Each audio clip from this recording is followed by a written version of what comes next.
Hello, my name is Damn Good, and I'm the current Field Marshal of the Allied Forces in the Eastern Alliance.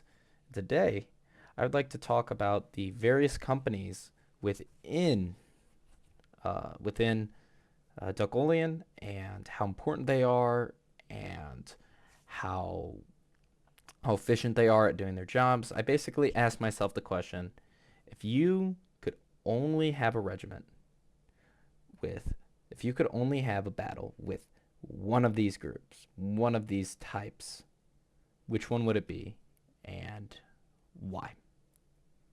Well, I got into this. Now, let's keep this in mind that these regiments only really work well when they are with company, with support of the other types of regiments. Generally, a game is a lot better if it has all of these regiments rather than just one. I'd like you all to keep that in mind while I do this ranking. Now, first, let's start off with the Fusiliers. The Fusiliers are always a solid B tier, and you're going to find out through this discussion how I basically think as a commander when discussing competitive Duckoleon, which I hate to say competitive Duckoleon. That is way too funny. Now, the Fusiliers, they act as the general head of the attack. They act as the front line for the Jaegers and the cavalry to support with. They basically act as the center for the entire game. However, this means that they're not generally the best or the worst at any given task. They have range, they have muskets, but they can't shoot very far. They have that they can walk places, but they're not very fast. They don't have any great benefits or negative aspects. So they're not good, they're not bad. They are necessary for any group who really wants to win a battle, but if you just all of these people aren't generally necessary, but generally as you play around it, these are not completely needed in a way. Next up, we have artillery. Artillery has some of the greatest potential this game has ever seen. Artillery completely counters Fusilier attacks if they are not managed well, because Fusiliers, they generally group up, and artillery can just give them one good shot and bam, they're down. A good example of a great artillery program would probably be Russia. If you see how well the artillery works there and how well they train and how well they practice, you'd be impressed. And I'm, granted, really impressed by their work.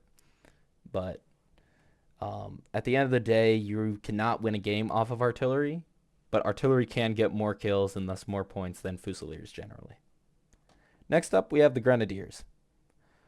Grenadiers are going to be placed in the same tier as Fusiliers, maybe actually lesser. And here's why. Fusiliers are a lot slower. Grenadiers are a lot slower than Fusiliers most of the time, generally because they have slower reload. They have slower. They focus on a more defensive position, and their structures suck. All it takes is three hits from your normal grunt, which generally you're probably gonna have more than one guy to take down an entire base. I remember when I mained Sapper, and I'd always build these beautiful bases that nobody could really defend.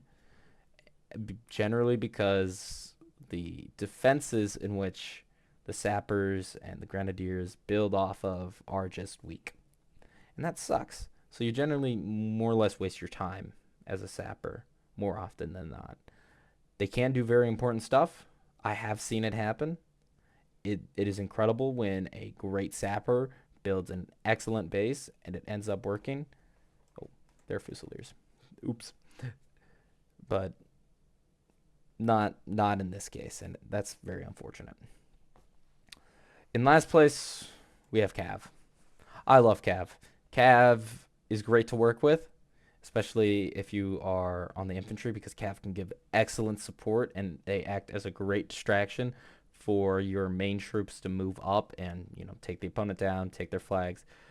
But more times than not, Cav can act as free points for their opponent if not managed well.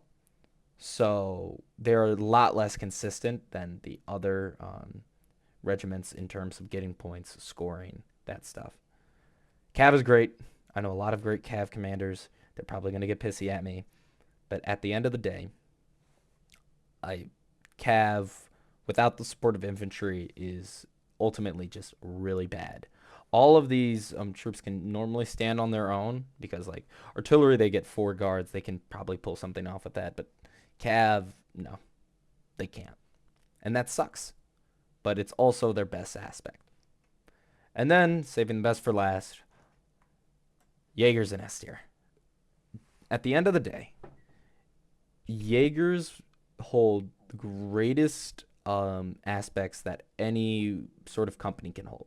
They have great range, they have fast speed, they're incredibly quick, and they have 2 morale sources that basically end up giving them basically complete control over the battlefield. Generally, how a Jaeger game would work out if they were to have a Fusilier and if they were to have Cav support is that everyone would focus on the Fusiliers while the Jaegers just take their pot shots and end up getting the most kills out of any regiment. Jaegers, with the new update, Jaegers have also become more accurate than they were originally. I would still, even before the update, I'd still put Jaegers in S tier. But with the crouching ability, they basically have more range than they initially had, making them able to hit cross map shots very easily and without a whole lot of luck. And yeah, that's about it.